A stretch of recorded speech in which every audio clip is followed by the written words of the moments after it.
Take it for attention deficit disorder when a child has an absence seizure where there's just a really brief absence of consciousness and awareness for 15 to 30 seconds, and a teacher might call in that child. They think that they're refusing to respond or daydreaming, or that they have attention deficit disorder or a behavior disorder.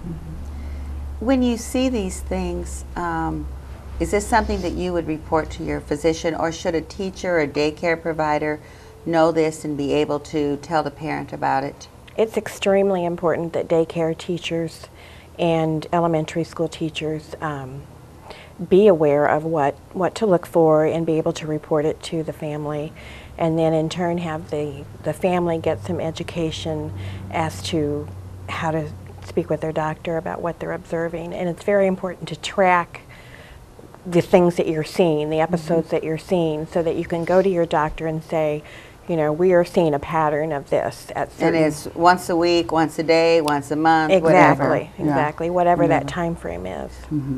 Linda, what do they do for someone? How do they test for epilepsy in layman's terms? You know, not in doctor terms. Right. And, you know, what do they do? What kind of medicines, what kind of interventions? Well, once they suspect that the episodes that are happening may be seizures, and they're really putting the pieces of the puzzle together to make that diagnosis.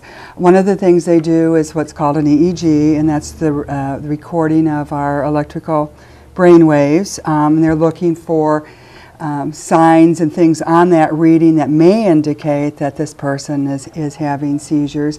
They're going to be doing blood work. They may do a CAT scan or an MRI to see if there's tumor, scar tissue or malformation or whatever.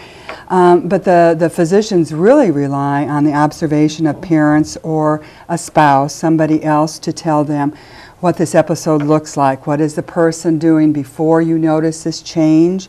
What does this episode look like or seizure look like, and what are they like afterwards? And putting all three of those things together then will help them make that diagnosis.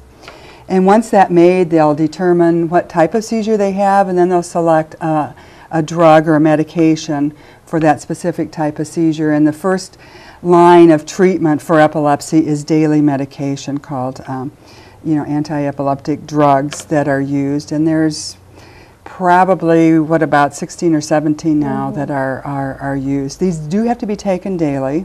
And that is a learning experience for people. Yeah, and for kids. Especially children. They really have, it's something that first the parent has to do, and then the parent has to remember to start to train that child to take care of that responsibility themselves. And it can be embarrassing if a school doesn't handle, medication times appropriately.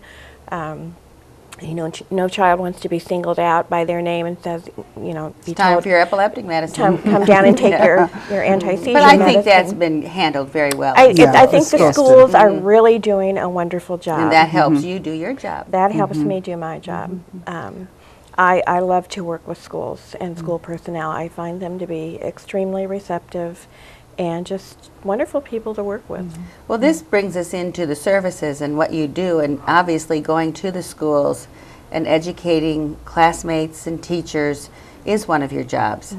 And you had mentioned before, Linda, that there are more than one kind of seizure and the observing. So in a way, you train to teach them how to observe this and to be able to tell you correctly and tell the family, so the family can tell the doctor. But on the other hand, you're also wanting to train them on what to do if there's a seizure. Absolutely. Can you explain the two different kinds of seizures? Well, they're both pretty complicated, but there are two different kinds, or are there many different kinds? Well, there are different types of seizures. You have what are called generalized seizures, and then you have what are called partial seizures.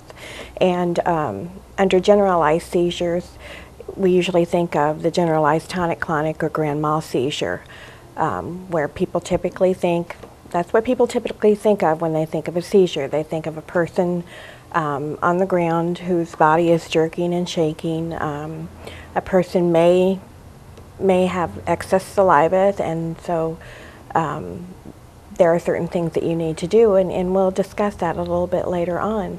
There are also absence seizures, which are also a generalized seizure. And when we talk about generalized seizure, we mean that the whole brain is affected. And then we have what are called simple and complex partial seizures. And I'll let Linda explain those. Complex partial seizures are actually the most common seizure type. I mean, people think of grand mal seizure and when they think of epilepsy, but actually the majority of people with epilepsy have what they call partial seizures, which means there's only a portion of the brain that is having the seizure. And these can look very different from person to person. A partial seizure can be an absence of any movement, where the person just simply stops what they're doing, their eyes will be open and glazed, and they'll just be very still. The seizure, all the way to things that the seizure is causing the person to actually maybe get up from their chair to walk around the room. People may pick at their clothing or mumble. They may say the same word over and over again. And people will mistake this kind of behavior, which usually lasts from between 30 seconds to 3 minutes, because it will look very different. The person won't be in touch with you. They can't respond. They will have no memory of this event.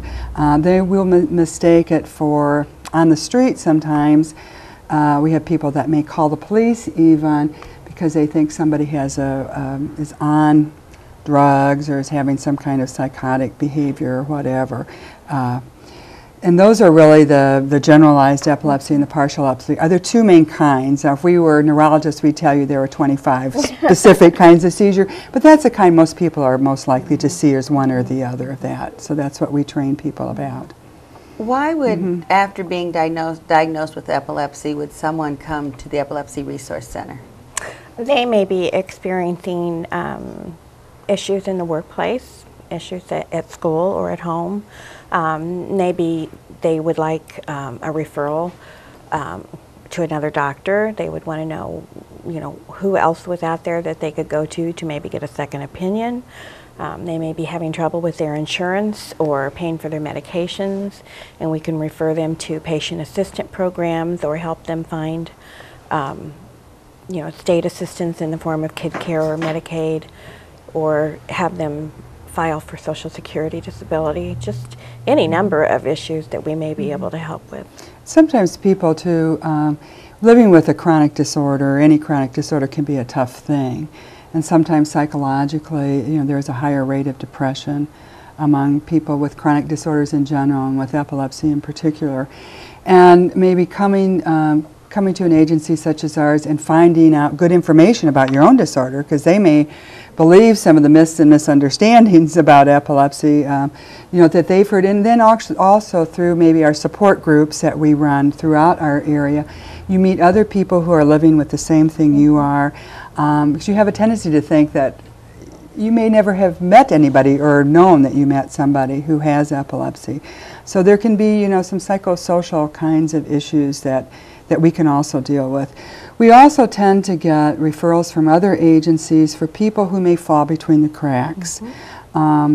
They have the diagnosis of epilepsy. That may not be the major problem, the issue that's going on, but they may not have another diagnosis that qualifies them for other community services, so that they may be referred to us, and then we can follow, we will work with that person for however long it takes, and some people we are working with for years, at a time.